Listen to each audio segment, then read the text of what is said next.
பிதாசுதன் பரிசுத்த ஆவியின் பேராலே ஆமென். ஆண்டவர் உங்களோடு இருப்பாராக, உம் ஆன்மாவோடும் இருப்பாராக. எசையா தீர்க்கதரிசி புத்தகத்தில் இருந்து வாசகம். அதிகாரம் 65, இறை வார்த்தை 24. அவர்கள் வேண்டுவதற்கு முன்னே நான் மறுமொழியை தருவேன், அவர்கள் பேசி முடிப்பதற்கு முன்னே பதிலளிப்பேன். ஆண்டவரின் அருள்வாக்கு. இறைவா உமக்கு நன்றி. கிறிஸ்துவுக்குள் பிரியமான என் அன்பு சகோதர சகோதரிகளே, இந்த நாளில் ஆண்டவர் உங்களை நிறைவாய் ஆசீர்வதிப்பாராக. உங்களுடைய உள்ளத்தின் விருப்பத்தை நிறைவு செய்வாராக. நீங்கள் வெளியிலே செல்லும் பொழுதும் உள்ளே கடந்து வரும் பொழுதும் உங்களுக்கு பக்கத்துணையாய் இருப்பாராக. உங்களுடைய குடும்பத்தை வேலியடைத்து பாதுகாத்துக் கொள்வாராக. அன்பார்ந்தவர்களே, ஆண்டவர் இந்த நாளில் நமக்கு வாக்கு கொடுக்கின்றார்.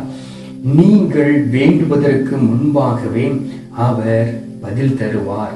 நீங்கள் பேசி முடிப்பதற்கு முன்பாகவே ஆண்டவர் உங்களுடைய திட்டங்களை நிறைவேற்றப் போகின்றார். நீங்கள் பேசுவதற்கு முன்பே உங்களை அறிந்திருந்தவர் உங்களுக்கு பதில் தர தன்னுடைய திட்டத்தை உங்கள் வழியாக நிறைவேற்ற அவர் தயாராக இருக்கின்றார். எனவே ஆண்டவருடைய திட்டம் என்ன? ஆண்டவரிடம் நான் எதை குறித்து பேசப் போகின்றேன், ஆண்டவரிடம் நான் எதை கேட்கப் போகிறேன் என்பதை குறித்து நீங்கள் கவனமாய் இருந்து நீங்கள் கேட்க வேண்டும். அன்பார்ந்தவர்களே, நாம் இந்த உலகத்தில் வாழ்ந்து கொண்டு இருக்கின்றோம். நம்முடைய வாழ்க்கையில் அநேக தேவைகள் இருக்கின்றன. ஆனால் அந்த தேவைகளை பூர்த்தி செய்ய நாம் மனிதர்களை போய் சந்திக்கின்றோம். சில நேரங்களில் நம்முடைய வீட்டிற்கு தேவையான பொருட்களை வாங்குவதற்கு கடைகளுக்கு கடந்து சென்று தேவையான பொருள்களை கேட்டு வாங்கி அதற்கு பணத்தை கொடுத்து விட்டு நாம் வருகின்றோம். அதே போல் ஏதாவது அதிகாரிகளை நாம் சந்திக்க போகிறோம் என்றால் அது அவர்களை சந்திக்க போவதற்கு முன்பாகவே நாம் நேரத்தை கேட்டு நேரத்தை நாம் உறுதி செய்துவிட்டு நாளை உறுதி செய்துவிட்டு இந்த நாளில் இந்த நேரத்தில் வந்து என்னை பாருங்கள் என்று சொல்லக்கூடிய நேரத்திலே நாம் போய் அந்த நாளில் அந்த நேரத்தில் அவர்களை போய் நாம் சந்திக்கின்றோம். அன்பார்ந்தவர்களே, சாதாரண மனிதர்களை போய் நம்முடைய தேவைகளுக்காக சந்திப்பதற்கு நாம் இவ்வளவு முயற்சி எடுக்கிறோமே. உங்களையும் என்னையும் படைத்த நம் ஆண்டவராகிய இயேசு கிறிஸ்துவை தேடி வருவதற்கு எந்த ஒரு முயற்சியும் எடுக்காதபடி இந்த உலகத்தில் நாம் வாழ்ந்து கொண்டிருக்கின்றோம். அதுதான் நம்முடைய வாழ்க்கையில் நாம் செய்திருக்கக்கூடிய மிகப்பெரிய ஒரு தவறாக இருக்கின்றது. ஆம் அன்பார்ந்தவர்களே, மற்றவர்களை தேடி அவருடைய உதவிக்காக அடிக்கடி போன் செய்து அவருடைய பிஏயிடம் கேட்டு நாம் அந்த நேரத்தையும் நாளையும் நாம் பிக்ஸ் செய்கின்றோமே, உறுதி செய்கின்றோமே. நம் ஆண்டவராகிய இயேசு கிறிஸ்துவை இலவசமாக நாம் தேடி செல்லலாம். எந்த ஒரு பணமோ அதற்கு எந்த ஒரு டெலிபோனோ நாம் செய்ய வேண்டிய அவசியம் இல்லை. ஏனென்றால் அவர் உயிரோடு இந்த உலகத்தில் வாழ்ந்து கொண்டு இருக்கின்றார். எல்லா நேரத்திலும் நம்முடைய குரலை கேட்டுக்கொண்டு இருக்கின்றார். நாம் ஜெபிக்கக்கூடிய வேளையில் அவர் இறங்கி வருகின்றார். நீங்கள் பேசி முடிப்பதற்கு முன்பாக அவர் பதில் தருகின்றார். அவர் பதில் அளிப்பேன் என்று வாக்கும் கொடுக்கின்றார்.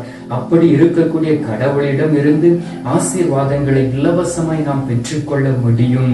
நாம் கேட்பதை எல்லாம் அவர் தருவார். நாம் கேட்கும் பொழுது அதற்குள்ள வழியை நமக்கு உருவாக்கி தருவார். நாம் எப்படி போக வேண்டும், யாரிடம் பேச வேண்டும், நாம் எப்படி பேச வேண்டும் என்கின்ற ஞானத்தை நமக்கு அவர் தருவார்.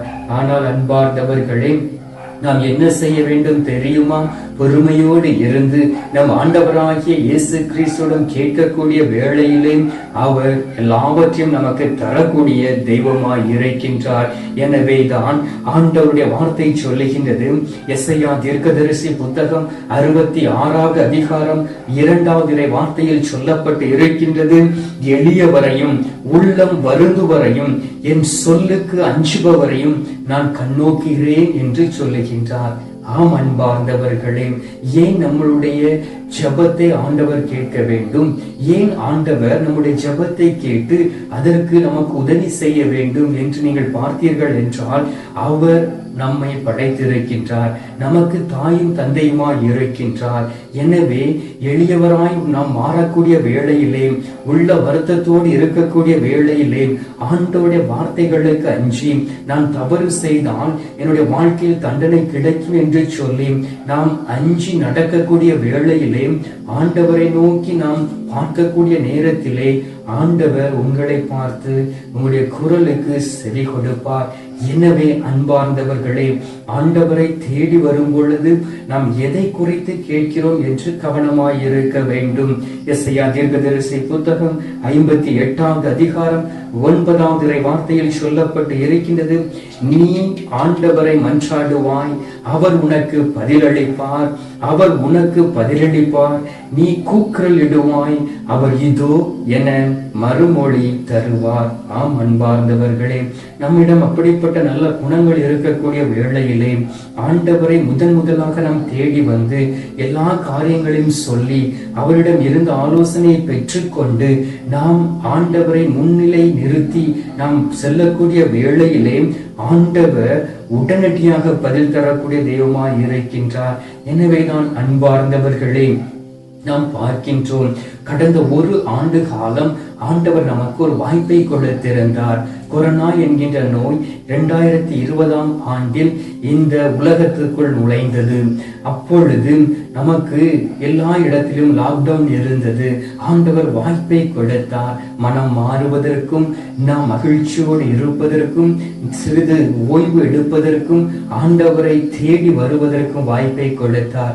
உண்மையிலே நாம் ஆண்டவரை தேடினோம், ஆண்டவரிடம் கெஞ்சி மன்றாடினோம், இறந்த மக்களுக்காக நாம் ஜெபித்தோம், குடும்பத்திற்காக ஜெபித்தோம். ஆனால் நாட்கள் போக போக ஆண்டவரை மறந்து போனோம். இப்பொழுது 2வது அலை என்று வந்திருக்கக்கூடிய இந்த கொரோனாவினால் அநேக மக்கள் நம்முடைய தேசத்தில் பாதிக்கப்பட்டு இருக்கிறபடியினால் இந்த நாட்களில் ஆண்டவரை நோக்கி கண்ணீர் சிந்தி கொண்டு இருக்கின்றோம். அன்பார்ந்தவர்களே, தொடர்ந்து விடாமல் ஜெபம் செய்தீர்கள் என்றால் நாம் இப்படிப்பட்ட பொல்லாப்பான நோய்களை இந்த உலகத்தை விட்டே நாம் விரட்ட முடியும். ஆண்டவர் நம்முடைய ஜெபத்தை கேட்பார். ஆண்டவர் ஜெபத்தை கேட்டு பதில் தருவார். அதைத்தான் அழகாக சொல்லுகின்றார், நீ என்னை நோக்கி கூக்குரலிடுவாய், அவர் இதோ நான் என மறுமொழி தருவார். ஆண்டவர் மறுமொழி தரக்கூடிய தெய்வமாய் இருக்கின்றார். எப்பொழுதுமே நம்மளுடைய குரலை கேட்டு நம்மை ஆசீர்வதிக்கக்கூடிய தெய்வமாய் இருக்கின்றார். ஏனென்றால் அவர்தான் நமக்கு மெய்யான தந்தை, அவர்தான் நமக்கு மெய்யான கடவுள், அவர்தான் நமக்கு மெய்யான தாயாக இருக்கின்றார். திருப்பாடல்கள் 145வது அதிகாரம் 18வது வார்த்தையில் சொல்லப்பட்டு இருக்கின்றது, தம்மை நோக்கி மன்றாடும் யாவருக்கும், உண்மையாய் தம்மை நோக்கி மன்றாடும் யாவருக்கும் ஆண்டவர் அண்மையில் இருக்கின்றார். ஆண்டவர் உங்கள் அருகில் இருக்கின்றார், என் அருகில் இருக்கின்றார், நற்கருணை நாதராய் வருகின்றார். திருப்பலியில் பங்கு கொள்ளக்கூடிய வேளையிலே நம்மை தேடி நம்முடைய உள்ளத்தில் கடந்து வருகின்றார். அவரை நோக்கி கூக்குரலிடக்கூடிய வேளையிலே இதோ நான் இருக்கிறேன் என்று கடந்து வருகின்றார். ஆனால் எப்படிப்பட்ட ஆண்டவராகிய இயேசு கிறிஸ்துவை நம்மளுடைய சொந்த நாட்டத்திற்காக மட்டுமே தேடி வந்து கொண்டிருக்கிறபடியினால் ஆண்டவருடைய ஆசீர்வாதம் நம்முடைய குடும்பத்திலும், நம்முடைய ஊரிலும், நம்முடைய தேசத்திலும், உலகத்திற்கும் கடந்து வராமல் இருக்கின்றது. பாருங்கள் அன்பார்ந்தவர்களே, எவ்வளவோ கோயில்களில் ஞாயிற்றுக்கிழமை திருப்பலிக்கு கூட குறைவான கத்தோலிக்க கிறிஸ்தவர்கள் போவதை நானும் பார்த்திருக்கின்றேன். பெரிய பெரிய கோயில்களை கட்டி வைத்திருக்கிறார்கள், ஆனால் அந்த கோயிலில் இருக்க மக்கள் இல்லை. எல்லோரும் வெளியிலே இருந்து அரட்டை அடித்துக் கொண்டு இருப்பார்கள். ஆண்டவராகிய கடவுளை தேடி செல்லக்கூடிய வேளையிலும் கூட உங்களுடைய சொந்த காரியங்களுக்கு நினைத்து கொண்டு உங்களுடைய சொந்த செயல்களுக்காக அவரை தேடி சென்று அந்த இடத்திலே ஆண்டவரை மகிமைப்படுத்துவதற்கு பதிலாக உங்களுடைய தேவைகளையும் உங்களுடைய பெயரையும் முன்னிலை நிறுத்தி மகிமைப்படுத்துகிறபடியினால் உங்களுடைய தலைமுறை ஆசீர்வதிக்கப்படாமல் இருக்கின்றது. எனக்கு எவ்வளவோ குடும்பங்களை தெரியும். அப்படிப்பட்ட குடும்பங்களை கோயிலில் வந்து உதவி செய்வார்கள். எதற்காக தெரியுமா? அவர்களுடைய பெயரும் புகழும் வர வேண்டும் என்று சொல்லி. அன்பார்ந்தவர்களே, மிகவும் கவனமாய் இருக்க வேண்டும். ஆண்டவரை தேடி நீங்கள் வரக்கூடிய வேளையிலே என் ஆண்டவர் எனக்கு பதில் கொடுப்பார், அதை கொண்டு நான் என் ஆண்டவருடைய காரியங்களில் உறுதியாய் நின்று நான் உதவி செய்வேன், என்னை முன்னிலை நிறுத்தாதபடி என் ஆண்டவராகிய இயேசு கிறிஸ்துவை முன்னிலை நிறுத்தி நான் செல்வேன் என்று நீங்கள் ஆண்டவருடைய பணியை செய்யக்கூடிய வேளையிலே ஆண்டவர் உங்களை நோக்கி சொல்வார், இதோ நான் உன்னோடு இருக்கிறேன் என் மகனே மகளே என்று. ஆம் அன்பார்ந்தவர்களே, எரேமியா தீர்க்கதரிசி புத்தகம் 29வது அதிகாரம் 12வது வார்த்தையில் சொல்லப்பட்டு இருக்கின்றது, நீங்கள் என்னிடம் வந்து கூக்குரலிட்டு மன்றாடுவீர்கள், அப்பொழுது நான் உங்களுக்கு செவி கொடுப்பேன் என்று ஆண்டவர் வாக்கு கொடுக்கின்றார். பாருங்கள், நம் ஆண்டவரை நோக்கி கூப்பிடும் பொழுது பார்த்தலமே என்கின்ற குருடன், இயேசுவே தாவீதின் மகனே என் மீது மனம் இறங்கும் என்று கூப்பிட்டார். உடனடியாக அவருடைய குரல் நம் ஆண்டவராகிய இயேசு கிறிஸ்துடைய காதில் விழுந்தபடியினால் உடனடியாக திரும்பி சென்று அவனுடைய வாழ்க்கையில் அற்புதத்தை செய்தார். அவனுக்கு பார்வையை கொடுத்தார், அவனை ஆசீர்வதித்தார். அவன் மகிழ்ச்சியோடு அவன் போத்தி இருந்த அந்த துண்டை அவர் எரிந்துவிட்டு அந்த இடத்தை விட்டு கடந்து சென்றார். ஆம் அன்பார்ந்தவர்களே, இந்த நாளிலும் கூட நீங்களும் உங்களுடைய வாழ்க்கையில் ஆண்டவரை தேடி வரக்கூடிய வேளையிலே போர்வையை போர்த்தி கொண்டு இருக்கிறீர்களா? உங்களுடைய போர்வையை எறிந்துவிட்டு ஆண்டவருடைய சமூகத்தில் கடந்து வாருங்கள். ஆண்டவர் உங்களை நிறைவாய ஆசீர்வதிப்பார், உங்களுக்கு பதில் அளிப்பார். நீங்கள் பேசுவதற்கு முன்பாக பதில் அளிப்பார். உங்களுடைய தேவதையை அறிந்திருக்கக்கூடிய கடவுள் உங்களோடு தங்கி இருந்து அதை நிறைவேற்றும் வரைக்கும் உங்களை விட்டு கடந்து செல்லாதபடி உங்களோடு கூட இருப்பார். எனவே இந்த அதிகாலையிலே என்னோடு இணைந்து சிறிது நேரம் ஆண்டவரை நோக்கி செபித்து நன்றாக நல்ல ஒரு மனமாற்றம் வேண்டும் என்று சொல்லி கேட்டு தேசத்திற்காக திறப்பில் நிற்போம், தேசத்திற்காக ஜெபிப்போம். அன்பார்ந்தவர்களே, அந்த கொரோனா நோய் முழுவதும் நம்முடைய நாட்டை விட்டு போக வேண்டும். அதற்கு நல்ல ஞானத்தையும் அறிவாற்றலையும் நம் அரசியல்வாதிகளுக்கு கொடுக்க வேண்டும். நல்ல சட்டத்திட்டங்களை கொடுத்து அதன் வழியாக மக்களுக்கு உதவி செய்ய வேண்டும் என்று சொல்லி இந்த நேரத்தில் ஜெபிப்போம். ஆண்டவருடைய இரக்கமும் கிருபையும் கடந்து வருவதாக. எங்கள் பரலோக தந்தையே, இயேசு கிறிஸ்துவை தூயனல் ஆவியே, தந்தை இந்த அருமையான காலை பொழுதிற்காக நன்றி சொல்லி உம்மை துதிக்கிறோம் சுவாமி.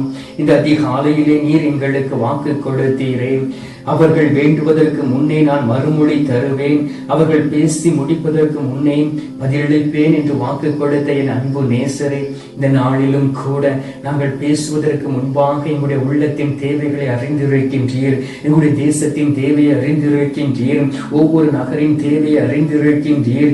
அன்பார்ந்த இயேசு சுவாமி, இந்த பொல்லாப்பான கொரோனா என்கின்ற நோய் இந்த தேசம் முழுவதையும் ஆண்டவரே இந்த உலகம் முழுவதையும் ஆட்டி படைத்துக் கொண்டிருக்கின்றது. அரசன் முதல் ஆண்டி வரை உள்ள மக்கள் பாதிக்கப்பட்டு இருக்கிறார்கள்.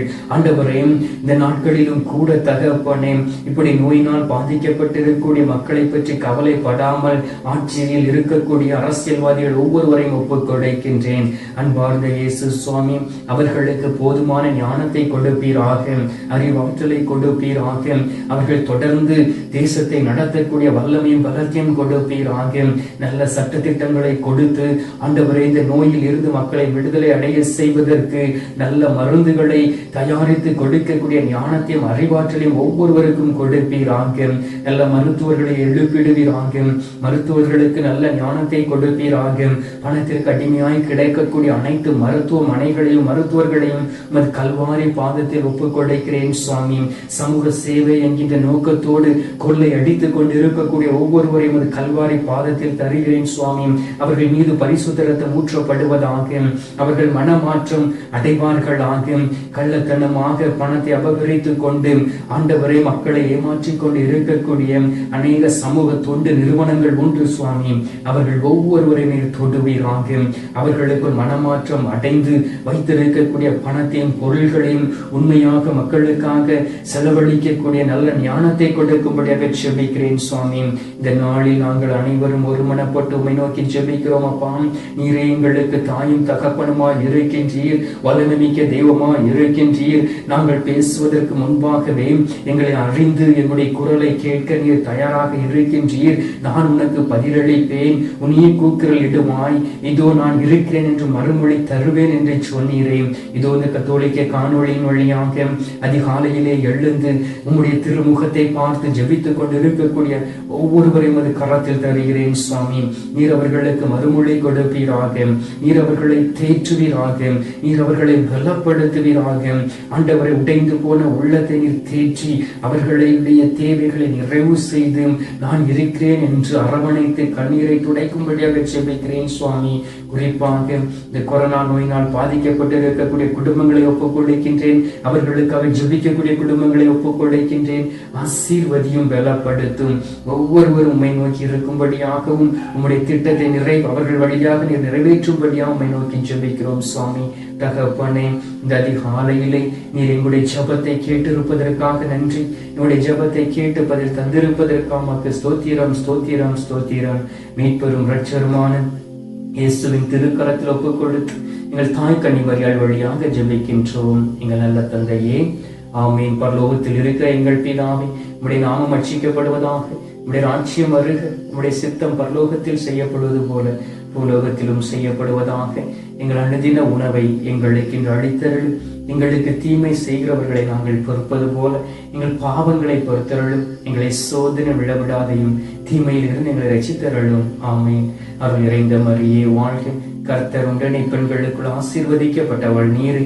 நம்முடைய திரு வயிற்றின் கனியாகிய இயேசுவும் ஆசீர்வதிக்கப்பட்டவரே. அஜிஷ்ட மரியே, சர்வேசனுடைய மாதாவே, பாவிகளா இருக்கிற எங்களுக்காக எப்பொழுதும் எங்கள் மரண நேரத்திலும் வேண்டிக் கொள்ளும். ஆமேன். பிதாவுக்கும் சுதனுக்கும் பரிசுத்த ஆவிக்கும் மகிமை உண்டாவதாக. அதில் இருந்தது போல இப்பொழுதும் எப்பொழுதும் என்றென்றும் இருப்பதாக. ஆமேன். அன்பார்ந்தவர்களே, ஆண்டவர் நம்முடைய ஜெபத்தை கேட்டிருக்கின்றார்.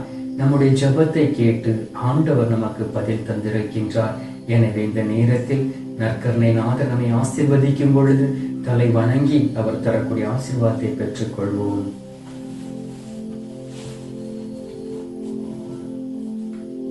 எல்லாம் அல்ல இறைவன் பிதா, சுதன், பரிசுத்த ஆவி உங்களை ஆசீர்வதிப்பாராக. ஆமென்.